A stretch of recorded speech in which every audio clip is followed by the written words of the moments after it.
When I first met Ashley, it was not a movie scene. No butterflies, no electric touches.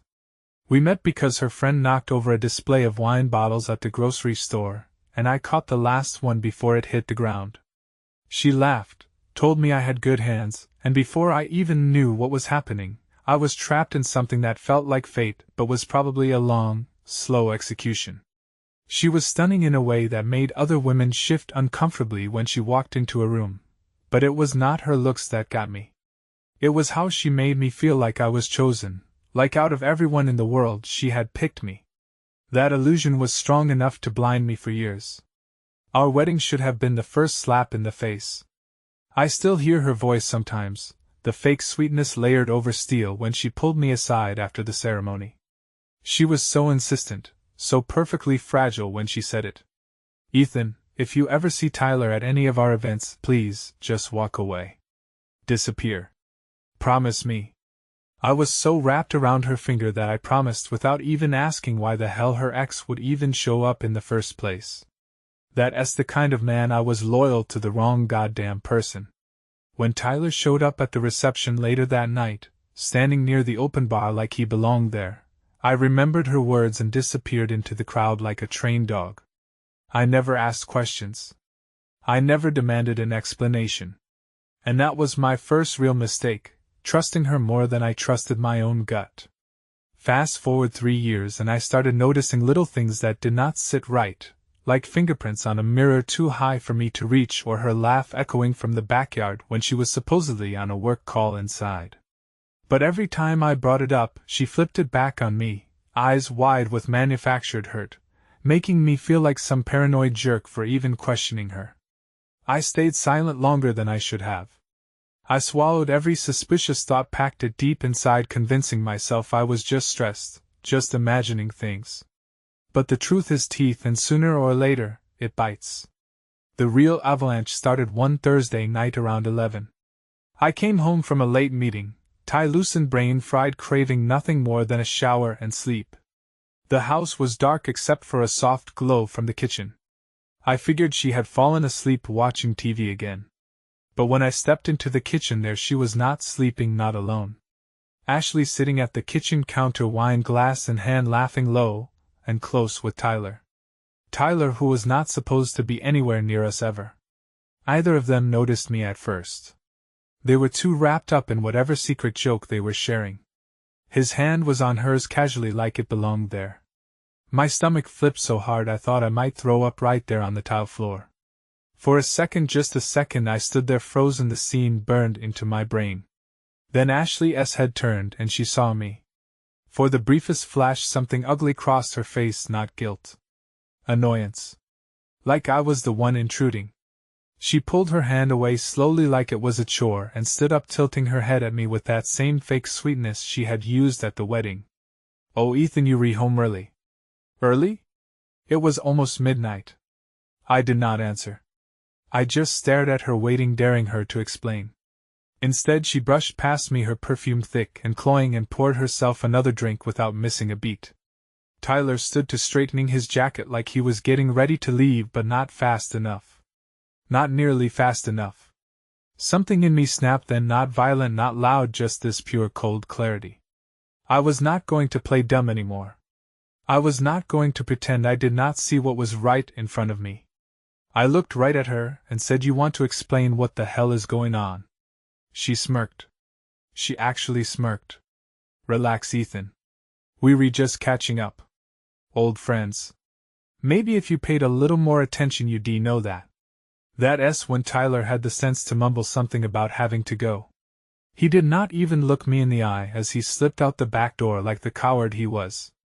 Ashley did not even watch him leave. She just sipped her wine and leaned against the counter like she was waiting for me to apologize. Apologize. I could not speak at first. The betrayal, the sheer disrespect. It was so thick in the air I could barely breathe. When I finally found my voice, it did not sound like mine. "Catching up? At midnight? In my house?" She shrugged, setting her glass down with a sharp little click. "If you re going to be this insecure every time I see an old friend, maybe you re not as stable as I thought. Those words hit harder than a punch. Stable. Like I was the crazy one. Like the problem was not her betrayal, it was my reaction to it. It was not just the cheating. It was the gaslighting. The cold, calculated cruelty.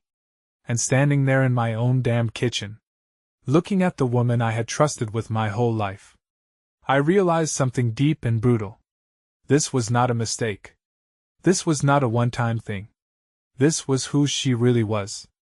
And I had been nothing but a fool she could laugh about behind my back. That I did not sleep that night. Ashley went to bed like nothing happened, leaving her half-finished wine glass on the counter. The living room lights still on. Doors unlocked. She did not even ask if I was coming with her. She just floated upstairs, humming under her breath like some victory song I was not supposed to hear. I sat at the kitchen table until the sun started bleeding through the windows, staring at nothing, trying to piece together how I had let it get this far. I was not stupid. I was not weak. I had built a whole life by being careful, by paying attention. But with her, I had thrown out every rule, every instinct. And now I was paying for it. At around 6 in the morning, I decided I was not going to let it slide. Not this time. I walked upstairs. Every step felt heavier than the last. When I opened the bedroom door, she was sprawled across the bed, the covers kicked off, her phone still glowing dimly on the nightstand. I picked it up without even hesitating. I had never gone through her phone before. I used to think that trust meant never checking.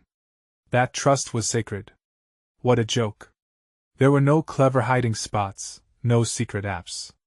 She was not even trying to cover her tracks anymore. Right there in the open messages were dozens of texts to Tyler, not from yesterday, not from last week, from months back, long, disgusting threads, some casual, some intimate, some mocking about me. I scrolled numb, reading line after line jokes about how Ethan still thinks I'm working late, or he is so easy to manipulate, or the one that cracked something vital inside my chest. It is almost cute how much he trusts me. Cute. I dropped the phone onto the bed next to her. She stirred, blinked up at me with that fake sleepy confusion she had perfected over the years. What? She mumbled. I did not raise my voice. I did not scream. I wanted to. God, I wanted to. But there was something better than rage. Cold, quiet disgust. How long? I asked. She rubbed her eyes like I was an annoyance. Like I was interrupting her precious sleep. How long what? How long have you been sleeping with him? There it was, that flicker of calculation behind her eyes, measuring me, measuring how much she could still get away with. She sat up slowly, swinging her legs off the bed, and stretched like a cat. No shame, no apology. Ethan, you read blowing this way out of proportion. I almost laughed, way out of proportion. You think I do not know? I said, voice low, trembling not with fear but with fury. You think I'm that stupid? She sighed an exaggerated theatrical sound and stood up. For a moment, we stood there facing each other. The space between us filled with everything she had destroyed. You want the truth? She said, brushing her hair out of her face. Fine. Since before the wedding, I actually stumbled back a step before the wedding, before she made me promise to walk away if I ever saw Tyler, before she made those vows in front of our families, in front of God, in front of everyone who mattered to us. She saw the shock on my face and smiled. A slow, cruel thing.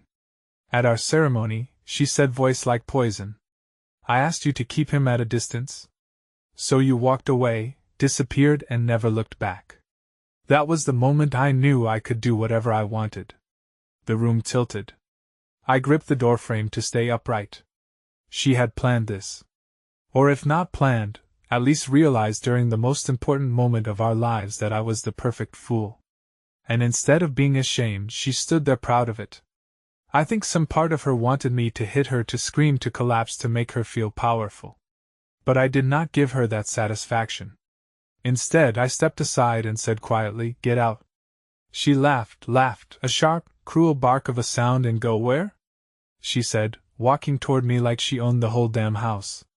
You think you can just kick me out? This is not a request, I said, voice steady now, deadly calm. Get out before I forget every ounce of decency I still have left. She studied me for a long second, trying to decide if I was bluffing. And for once in our twisted, broken history, she realized I was not without another word. She snatched up her phone, grabbed her purse from the chair and walked out of the bedroom. No tears, no apologies, no remorse. I heard the front door slam a minute later.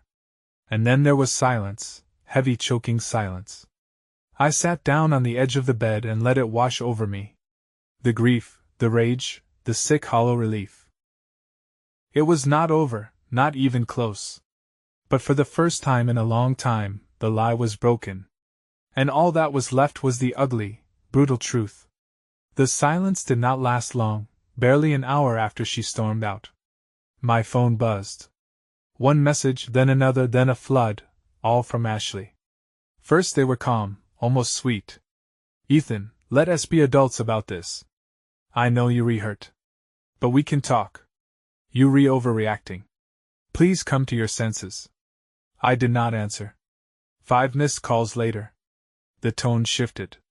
The sweetness peeled away, exposing the real Ashley underneath. You're pathetic. You're throwing away everything we built because you're weak. No one will want you after this. Every message was like a match tossed onto a gasoline-soaked floor. But I did not reply. Not because I was noble. Not because I was above it. I did not reply because I knew if I said anything, I would unleash something I could not take back. I sat there in the wreckage of what was supposed to be our home, listening to the clock tick on the wall, feeling like a ghost inside my own life. Around noon, there was a knock at the door. Not frantic. Confident. Like she had already decided the ending, and was just coming back to collect her prize. I opened the door, a crack. There she was, sunglasses on, coffee in one hand. Acting like this was just another Thursday afternoon. Like nothing had happened. You need to calm down, she said, pushing the door wider without waiting for me to invite her in. I let her step inside. Let her play out whatever game she thought she was winning.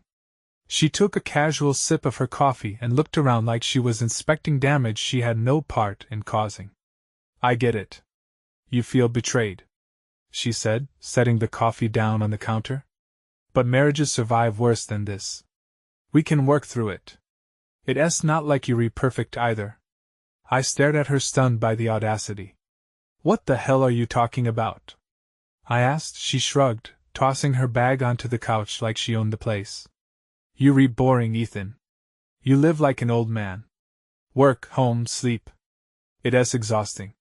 You think I was supposed to just sit here and rot? There it was. The real truth spilling out like venom. She did not cheat because she slipped up. She cheated because she wanted more excitement, more attention, more of whatever hollow, rotting thing Tyler gave her. And Tyler, I asked, my voice low and even, is he exciting enough for you? She laughed, a cruel, sharp sound. Tyler, she said, shaking her head like she pitied me. He nothing serious. He's just fun, a distraction. That was all it took to tear apart 6 years of a life we had built together. You disgust me, I said, stepping back from her like she was something toxic. You're not even sorry. She tilted her head, studying me like I was a science experiment that had gone wrong. Sorry, she said, almost amused. You really still do not get it. I'm not the one who should be sorry. You are, for letting things get this boring, for being so easy to lie to. You handed me your trust like a loaded gun and acted surprised when I pulled the trigger. There was a moment, just a second, where I considered yelling, throwing something, losing control. But I did not. Instead, I walked over to the couch, grabbed her bag and threw it out the door. It hit the steps with a heavy thud. Get out, I said. She stood there for a moment, processing that maybe, just maybe, she was not going to get her way this time. Fine, she said finally, adjusting her sunglasses like she had somewhere better to be anyway. You'll regret this. She stepped outside, picked up her bag, and did not look back. I slammed the door behind her and locked it. I did not regret it. Not even a little. What I did regret was all the years I wasted trying to build something real with someone who was never capable of anything but destruction. But this was not the end of it. Not even close. Because Ashley was not the kind of woman who left quietly. She was the kind that made sure if she could not have you, nobody else would either. And I was about to find out just how far she was willing to go. The first few days after she left were quiet. Too quiet. I should have known better than to believe it was over. Ashley did not lose. She did not walk away from a battle without burning something to the ground first. I spent that first weekend trying to scrape some kind of normal back into my life, clearing out her things, changing the locks, blocking her number. But it was like trying to mop up a flood with a paper towel. She was not just going to vanish. The first hit came Monday morning. I walked into work, still hollow from everything that had happened, and noticed the way people looked at me. Not directly. Always sideways. Always whispering the second I passed. I caught snippets of it when I walked into the break room. Can you believe it? I thought he was normal. I always thought there was something off about him. I did not know what they were talking about until my boss called me into his office, closed the door, and slid a printed email across the desk without saying a word. The email was from Ashley. In it, she painted a picture of me as controlling, unstable, emotionally abusive. She said she had left me for her own safety. Claimed she was scared I would hurt her if she did not get out. Every line was a lie so smooth, so calculated that if I had not lived the truth myself, even I might have believed it. My boss gave me a look that said he did not know what to believe, and that he did not want the company's name attached to the fallout. I spent the next 30 minutes explaining, defending, trying to scrape back some piece of my dignity while a man I respected stared at me like I was a ticking bomb he needed to contain. When I finally stumbled out of that office, the shame burned hotter than any anger ever could. Ashley had not just left me. She had started a war, and she was playing dirtier than I ever thought possible. By Wednesday, mutual friends started pulling away. Invitations dried up. I caught one of our neighbors giving me the kind of look he usually saved for rabid dogs. My world shrank by the hour, and every inch of it had her fingerprints on it. And she was not finished. Thursday night, she showed up at the house. I heard the knock and did not move at first. I was not ready to see her. I was not ready for whatever new grenade she was about to roll into my life. But then she knocked again, not hard, not desperate, calm, patient. I opened the door just wide enough to see her standing there, smiling like she was delivering a birthday card. "Hi, Ethan," she said, like nothing had happened, like she had not just tried to light my life on fire and dance in the ashes. I did not say anything. She held up a paper bag. "I brought Thai food. Your favorite." My stomach twisted in revulsion. I started to close the door without a word. But her hand shot out, stopping it with a strength that caught me off guard. "Talk to me," she said, voice low and almost pleading. "We do not have to end it like this." I looked at her, really looked, and realized something chilling. She did not want me back because she loved me. She wanted me back because she could not stand the idea of me living without her, of me rebuilding something she could not control. She did not love me. She loved owning me. "You burned it," I said, voice flat. "There's nothing left to talk about." Her smile slipped for just a second, a crack in the mask. Then she leaned closer, dropping her voice to a whisper. "You think you're going to move on? You think you'll find someone else after what I'm telling people?" That hit harder than I expected. It was not just about hurting me anymore. She was out to destroy any future I might have had.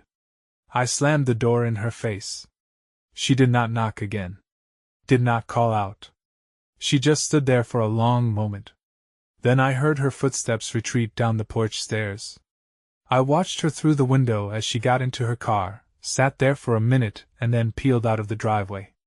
The house felt even colder after she left. I realized then that this was not a breakup. It was not even a divorce. This was war. And if I did not figure out how to fight back smart, not emotional, I was going to lose everything. I did not sleep that night either.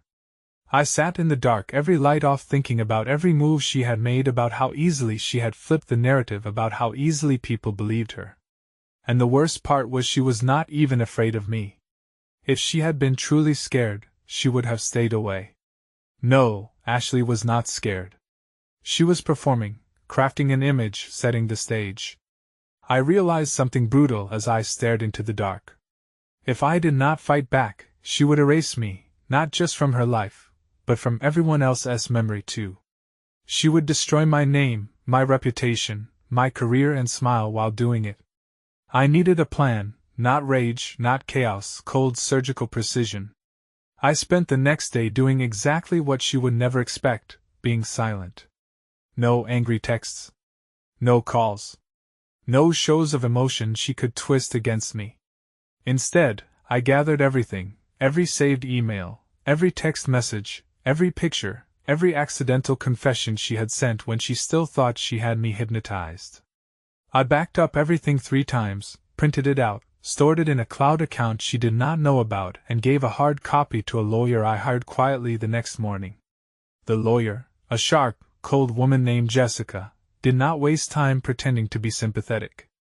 "You're lucky you came in now," she said, flipping through the files. "She's trying to ruin you. We can ruin her back legally." It was not about revenge. It was about survival. The next move came from Ashley, as I knew it would. She could not help herself. She had to win. She showed up again, this time not alone. She brought her brother, Matt, the golden boy, the good guy everyone loved. I opened the door to see both of them standing there like an intervention team, Matt wearing his best concerned relative face. "Ethan," Matt started, hands out like I was some wild animal. "Look, man, I know you're going through it. But Ash's family. Maybe it's time to sit down and figure this out like adults." Ashley stood slightly behind him, eyes wide, pretending to be the poor, wronged woman who just needed her brave brother to save her. It was so staged, so insulting, I almost laughed. I leaned against the doorframe and said nothing. Matt took my silence as an invitation to go deeper. "She says you've been unstable, that you're refusing to communicate. It's scaring her." I looked straight at Ashley when I said it. "She told you that?" Matt nodded, looking uncomfortable now.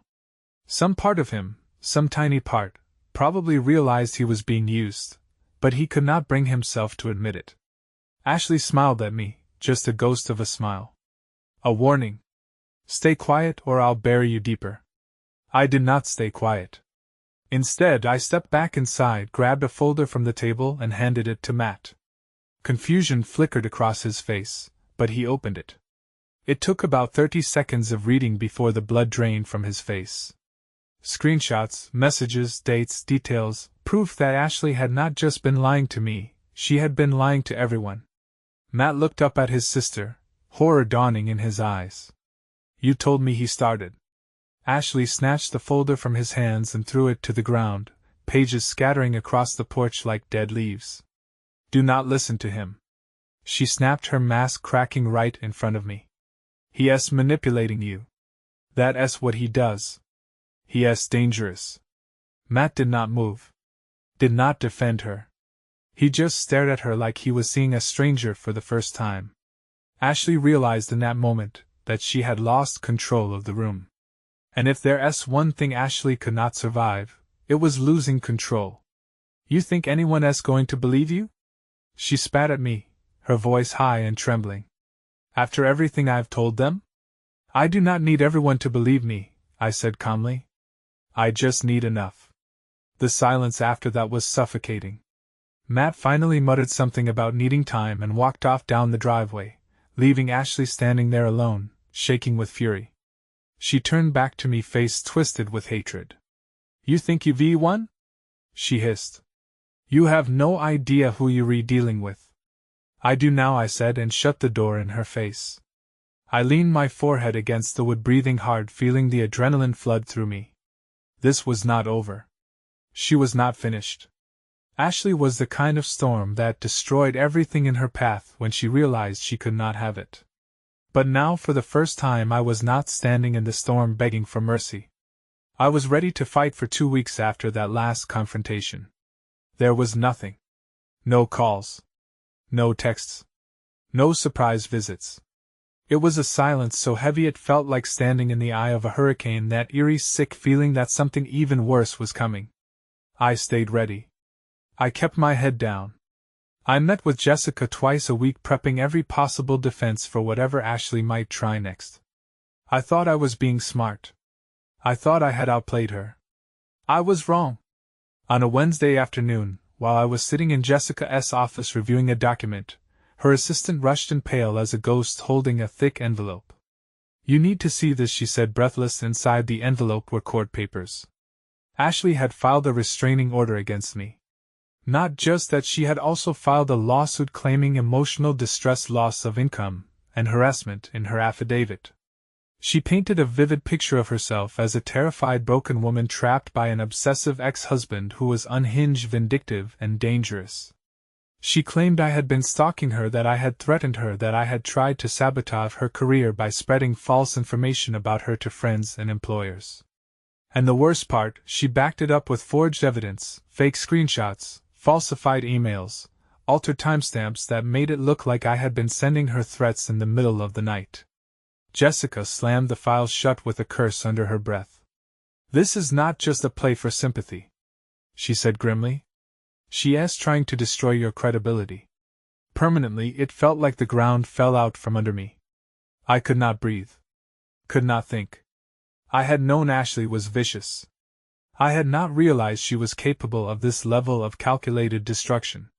I left Jessica's office feeling like I was dragging 20 pounds of chains behind me. Every step home felt heavier than the last. When I finally walked into the house, there was a letter waiting on the floor, slid through the door when I was not home. No envelope. Just a single sheet of paper. In Ashley's handwriting: "You should have stayed mine. Now you lose everything." I sat down in the hallway, the letter dangling from my fingertips, trying to understand how the woman I once trusted enough to marry had turned into this creature. It was not about love. It was not even about revenge. It was about ownership. In her mind, if she could not own me, then she would annihilate me. She would salt the earth so nothing good could ever grow for me again. I did not sleep that night. Instead, I pulled every record I had: phone logs, location data, emails, everything. I compiled a full defense package. Jessica helped me file a counterclaim for defamation and fraud. It was not easy. The burden of proof was high. And Ashley was a master manipulator. But I refused to sit back and watch her win. The court hearing for the restraining order was scheduled for the next week. 7 days. 7 days to prepare for a battle that would either save my life or finish burying me. The worst part was not the fear. It was knowing that even if I won, even if I clawed my name back out of the mud, part of me would always carry the scar of this. The trust one once gave so easily, so fully, would never be whole again. And in the dark, hollow spaces of my heart, I was not sure if that part of me was even worth saving anymore. Because this was not just a fight for my reputation. It was a fight for my future. And Ashley had already shown me she would burn everything to the ground, even herself, just to make sure I had nothing left. The day of the hearing, the sky was a washed-out gray, pressing down on the city like a lid. I sat in the hallway outside the courtroom, suit jacket rumbled in my hands, listening to the cheap clock tick away the last few minutes of peace I would have for a long time. Ashley was already there when I arrived, sitting on the bench across from me, legs crossed elegantly, scrolling through her phone like she was waiting for a lunch reservation. She looked flawless, of course. She always knew how to look the part, dressed in muted colors, minimal makeup, hairpin back in a way that screamed respectable, trustworthy, harmless. If I did not know what she really was, I might have believed the mask myself. Her lawyer, a smug little man in a designer suit, kept whispering things to her, and every few minutes she would glance up at me with a slight, satisfied smirk. Jessica leaned down next to me and said under her breath, "Stay calm. She's counting on you to lose it." I nodded stiffly. The doors opened. It was time. Inside the courtroom, everything felt colder. Harsher. The fluorescent lights washed all the color out of the room, making everything look sterile dead. The judge, a stone-faced woman who looked like she had seen every kind of human wreckage imaginable, called the case. Ashley's side presented first. She took the stand without hesitation, walking up like she was stepping onto a stage she had been born to own. I watched her swear to tell the truth with a hand she once wore a wedding ring on, and I wondered briefly if lightning would strike her where she stood. Her lawyer guided her through the story she had built. How I had become obsessed. How I had followed her. How I had threatened to ruin her life when she tried to leave me. Ashley even managed a few perfectly timed tears dabbing at the corners of her eyes, with a tissue voice breaking at just the right moments. Watching her perform my death sentence in front of a courtroom full of strangers was a kind of violence I did not know how to prepare for. I wanted to shout. I wanted to stand up and scream that she was lying, that everything she said was rotten and false and poisonous.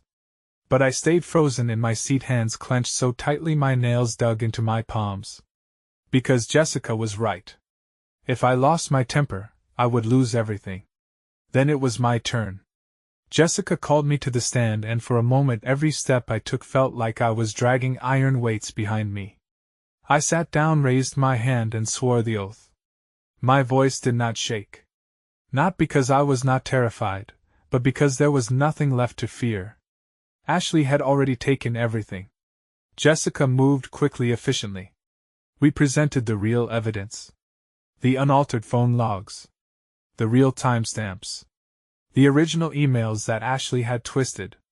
We showed how her screenshots had inconsistencies, metadata that did not line up, time zones that did not match. And then Jessica pulled the real sword from the sheath. A hidden recording. I had almost forgotten about it. A conversation Ashley and I had weeks ago, when she had stormed into the house bragging about how easy it would be to make me look like the crazy one if I did not shut up. I had recorded it by pure accident. The phone sitting on the counter active without me even realizing it. And now Jessica played it out loud for the whole courtroom. There was Ashley's voice, clear as glass, laughing. I could say whatever I want, Ethan. No one's going to believe you over me. You read the boring one. You read the predictable one. They'll believe the story I tell because they want to, because it's more fun. The courtroom was dead silent. Ashley's face for the first time cracked. She looked toward her lawyer like maybe he could explain it away, but he just sat there stunned. When the recording ended, you could feel the shift in the room. The judge did not even hesitate. Restraining order. Denied. Lawsuit. Thrown out with prejudice. And then, like the final nail in the coffin, the judge turned a cold eye to Ashley and said, "You're lucky he has not countersued you for malicious prosecution. If I see you in this courtroom again, it will not be sympathy you find." Ashley did not speak. Did not cry. She just sat there, breathing shallow, skin pale under the courtroom lights. And for the first time in all these months, I saw her for what she truly was. Not a brilliant schemer. Not a master manipulator. Just a pathetic, broken woman who could not stand being ordinary. When the judge dismissed us, I stood up, heart hammering so loudly it drowned out every other sound. Ashley did not look at me as I passed her. She could not. Because even if I had not screamed, even if I had not fought dirty, I had still beaten her. I had taken back what she tried to steal. Not just my name, not just my reputation, but my future. And in her world where winning was everything, that was the one loss she would never recover from. The victory did not feel like a victory. Not at first.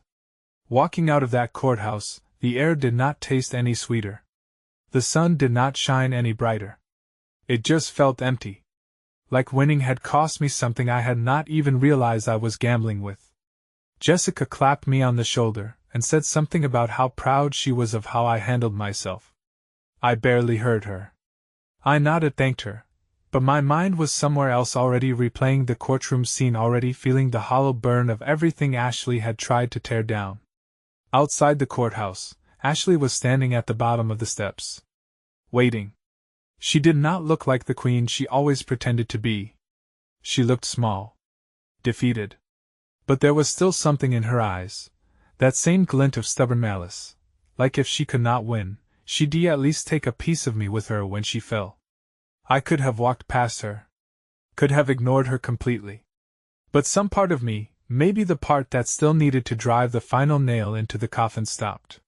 She did not say anything at first. Just stared at me, mouth tight, jaw clenched so hard I thought her teeth might crack. Finally she broke.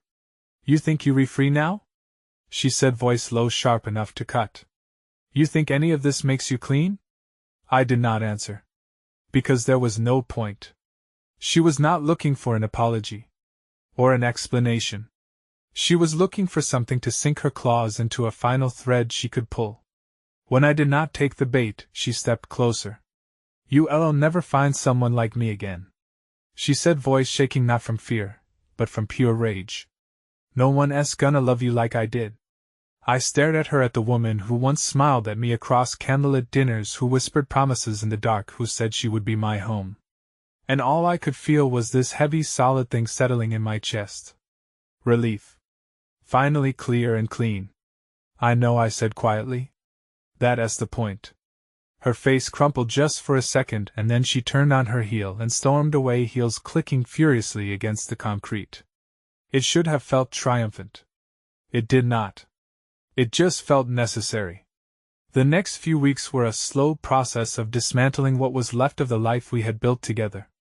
I sold the house. I closed the joint bank accounts. I changed my phone number, deleted old emails, cleared out the last traces of her from my life. Every action was a small exorcism. It was not dramatic. It was not cinematic. It was just real and slow and necessary.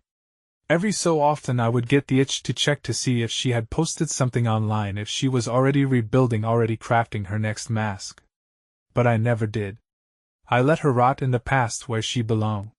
The loneliness came in waves. Not for her. For the version of myself I had been with her, the version who believed so blindly, who trusted so fully, who did not know how much it would cost him. That man was gone, and good riddance. One night, about a month after the hearing, I sat outside on the porch of my new place. A small, quiet apartment far away from the places we used to haunt, and watched the sunset bleed across the sky. For the first time in a long time, the silence did not feel heavy, felt clean, felt earned. Ashley would move on. She would find some new fool to wrap around her finger. Someone who had not yet learned what happens when you trust a beautiful disaster with a hollow heart. But me, I was not angry anymore. I was not broken. I was free. And for the first time, freedom did not feel like losing. Felt like finally choosing myself. I should have known Ashley was not done. People like her do not just lose and disappear. They find new angles, new openings. They infect from a distance when they see a not get close anymore. It started with the old friends. Ones we used to host dinners with, double dates, weekend trips. The ones who had disappeared into the background during the fallout, too cowardly or too confused to pick sides. Now suddenly they were reaching out, harmless messages at first. "Hey man, thinking about you, hope you're doing okay. Just wondering if you want to grab a drink sometime. Catch up." Smelled wrong from the start. Too polished. Too carefully I ignored the first few, gave the benefit of the doubt to others. Went to one lunch out of pure curiosity. That was my mistake. We met at a bar downtown. Neutral ground. The moment I sat down across from Ben, a guy who used to be my best man, I knew something was off. He was not even trying to hide it. He danced around it at first, small talk, sports scores, some half-assed jokes. Then he leaned in, voice dropping. "Listen," he said. Eyes darting like he was nervous. "Ash is struggling, man. I know you two went through hell, but she's been a mess since the hearing. She talks about you a lot, says maybe you could just, talk just once for closure. The words sat between us like a ticking bomb. I did not raise my voice, did not get up and storm out. I just leaned back and looked at Ben like he was a stranger, because he was, you think, after everything. I said slowly, making sure he heard every word. "I owe her a conversation." Ben shifted uncomfortably, guilt flashing across his face. "It's not about owing. It's about being human. Being human." I repeated flatly. For a second, I saw a future where I said yes, where I went to meet Ashley, where she cried and smiled and spun her web again, where somehow against all logic, I got tangled back in the wreckage. But not this time. I stood up, dropped some cash on the table for my drink, and said the last thing I would ever say to anyone from that old rotten life.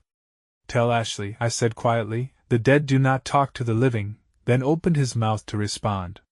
But I was already walking out.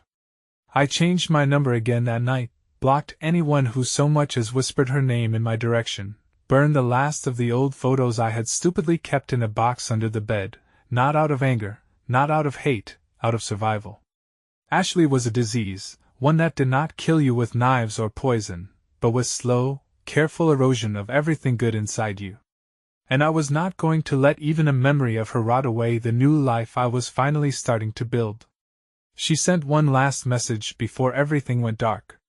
Not through my number that was dead and gone. Through an email address I had not checked in months. One line, "You'll never be loved the way I loved you." I read it once, deleted it. And for the first time in a long time, I did not feel anger or sadness or longing. I felt nothing, complete solid nothing. Because she was right in a way. No one would ever love me the way she did again. And thank God for that. Because now I had a chance at something real, something honest, something alive, not a performance, not a game, not a slow, smiling betrayal dressed up in pretty lies. Freedom is not loud. It's not a triumphant yell into the night. It's the quiet sound of your own footsteps walking away and never looking back. Months passed. The noise faded. The echoes of Ashley's sabotage, the whispering from so-called friends, the weight of the courtroom battles. All of it receded like a tide pulling back into a sea I would never swim in again. There were days when I did not think of her at all. Then there were days when her memory flickered at the edges of my mind. Like a bad radio signal trying to tune itself in. But it was different now. The memories did not hook into me anymore. They slid past me powerless, weightless. I rebuilt my life the way you clean a house after a fire.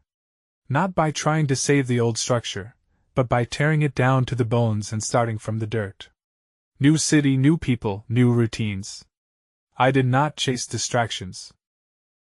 I did not throw myself into some desperate rebound trying to fill the void she left. Instead, I learned to sit with the silence. To be alone without feeling lonely. It was harder than anything I had ever done, harder than facing her in court, harder than watching my old life fall apart piece by piece. But it was worth it. One night, months later, I sat on the balcony of my new apartment, a simple, small place overlooking a quiet street, and I thought about everything that had happened. Not to relive it. Not to torture myself. But to finally lay it to rest. Ashley had taught me something brutal, something I had not wanted to know. That love is not a shield. It is not a guarantee. It is not even always real. Love can be a weapon just as easily as it can be a gift. It can be a leash. A trap. A lie so beautiful you'll willingly chain yourself to it just for another taste. And the worst part? You do not even realize it's killing you until you're already halfway buried. But there was another lesson buried underneath all that wreckage. Stronger, harder, more important, that your survival, your soul is not about how much you can forgive. It's about how much you can endure. How much of yourself you can pull back from the fire. I did not become bitter. I did not become cruel. I just became aware of who deserves to stand next to me. Of who deserves to hear my laughter, see my exhaustion, know my dreams. Ashley would go on. She would find another life, another mask to wear. Maybe someday someone would see through it sooner than I did. Maybe not. But it was not my story anymore. It never would be again. I was not the same man who stood at the altar years ago, promising himself to a woman who was already calculating how to break him. That man was gone. And in his place was someone harder, yes. But also smarter. Cleaner. Free. So if you're rereading this, if you're still holding on to someone who lies to you with a smile, who shatters you and then asks why you're bleeding, hear me clearly. Walk away. Disappear. and never look back. Because the life you rebuild from the ashes will be more real than anything you ever thought you had with them. And no matter how much they scream, or cry, or promise to change, or tell you you'll never find better, know this. You already have. Because you found yourself. And you're worth more than every lie they ever told you.